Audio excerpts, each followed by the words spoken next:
What is up, everybody? Welcome back to the channel, and today we're going to be reviewing Rocky 2, preparing for Creed 3 coming out this weekend. I will have an out-of-the-theater review Thursday night and a full-fledged review Friday. But today, I want to talk about Rocky 2. I've already reviewed the original Rocky.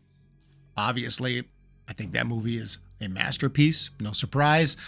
But Rocky 2, I actually used to watch a lot more as a kid, and absolutely love this movie. I think it's just a brilliant sequel. It doesn't miss a beat. It feels like all the characters are themselves. Everything is the same. Everything happens so naturally. Everything really flows as you would probably expect it to, where you have Rocky, who's officially retired. Adrian very happy with that decision. She doesn't want him near a boxing ring. Meanwhile, Creed, even though he originally said there ain't going to be no rematch, his pride is getting in the way. Letters saying that the thing was fixed. It was all a publicity stunt. He is absolutely pissed off, and he wants to prove himself, and he wants to drop this chump in 3 rounds and show what he is and show that he's the true champ. Obviously, it would be expected that this would happen, that these two things would happen. And that's exactly what happens. It would also be expected that on one hand, Rocky is going to enjoy a little bit of a celebrity status after going the distance with the champ, getting that opportunity. So he's going to be able to monetize that to some extent, doing commercials and things like that. And he's going to be able to make a little money doing that. But at the same time, probably not like he could today. It's not like all of the opportunities that would be there today or were there way back then.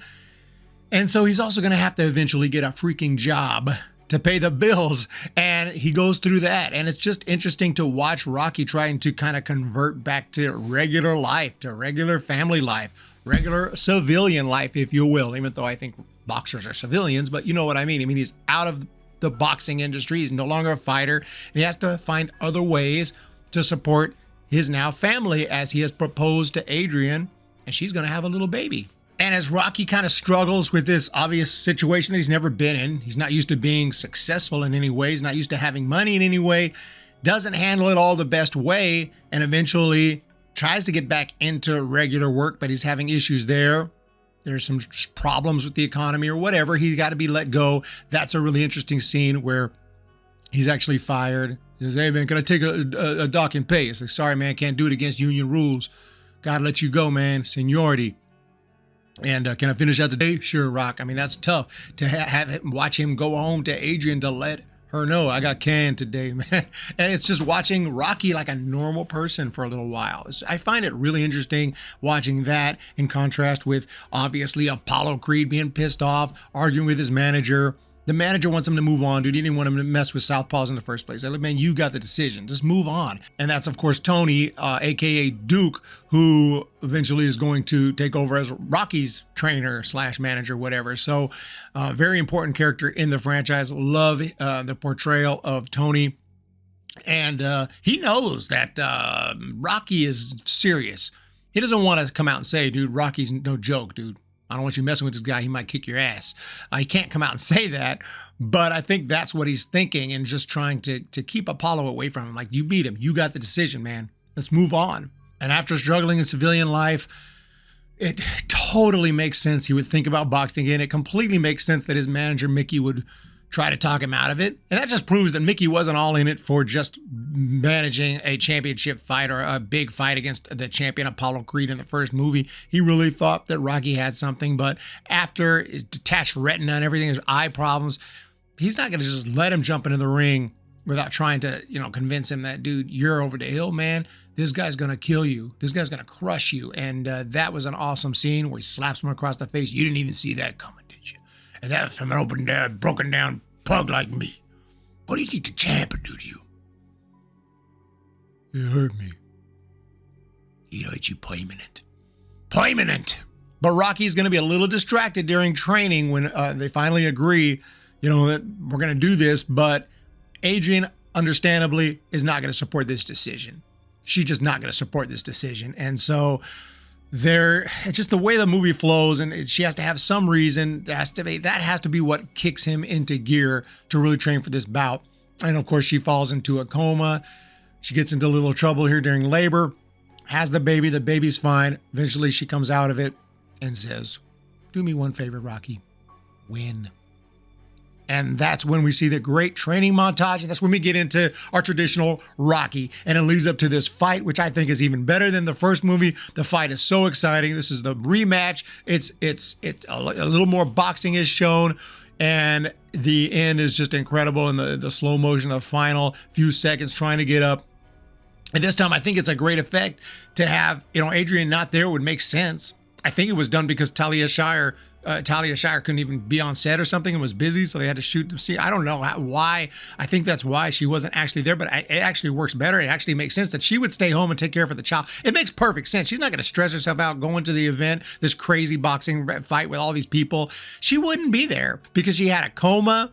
She just had a child. She'd be home watching over the child. So even if they did that because of Talia Shire's unavailability to shoot the scene at the boxing match, I think it worked out for the better in a million ways. It's a little bit different. She's not going to run into the ring again, or they're going to hug, and it's going to end. No, we've done that. This time, it's like, oh, Adrian, I did it. And she's like, I love you from home. It's a great effect. It's a great way to end the movie. It's similar to the first, but different in a more sensical way. They're married now. She's at home. He has done it. He has beaten the champion. That's what this movie's about. The rematch is about beating Apollo Creed. This time, he's not just going to go the distance. He's going to beat him. And he does. And it's just extraordinary. Just an extraordinary sequel. Absolutely love every second of this movie. If you want to ask me about any negatives, I honestly don't have a ton.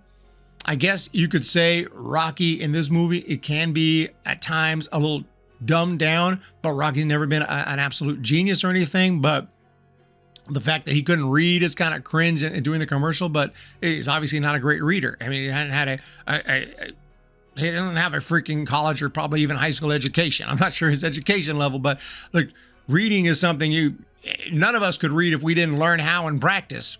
Reading is not just something that you just know how to do instinctually. You have to actually learn to do it and practice it. So he obviously knows how to read to some extent, but he's just not great at it for purposes of reading cue cards for a commercial. And so he really struggled. But hey man, I'm doing my best. I'm trying my best. You're being rude. Any being rude, Adrian? Yes. Adrian actually said it.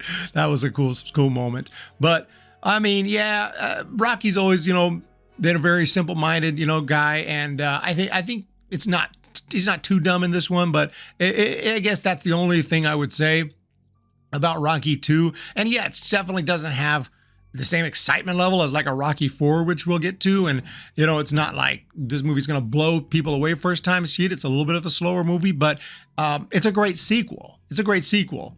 You watch the first one, sets it up perfect. It's seamless. And I love the movie. And I think that Apollo Creed, I think that Sylvester Stallone did a fabulous job directing it. He directed this one.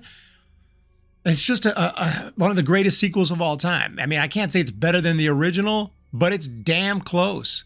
And I think this movie is also a freaking masterpiece. That's my opinion for Rocky 2. So many awesome moments, and I love the slowness of the first half of the movie and watching him adapt to regular life while Apollo Creed is just pushing and pushing for this rematch until finally the problems that Rocky's having push him to say, I'm ready. I want to fight, man. I'm thinking about fighting, which we'll see a little later. Rocky Balboa, I'm thinking about fighting. Are you freaking crazy, old man? But in this movie, it makes perfect sense that he would be like, you know what? I'm thinking about fighting. Just a great movie. Absolutely awesome masterpiece. Love it. So let me know what you guys think of Rocky 2. And I'm going to start recording my review for Rocky 3 pretty much right away because I'm going to try to get as many of these out as I can before Creed 3. You guys have a good one. We'll see you next time.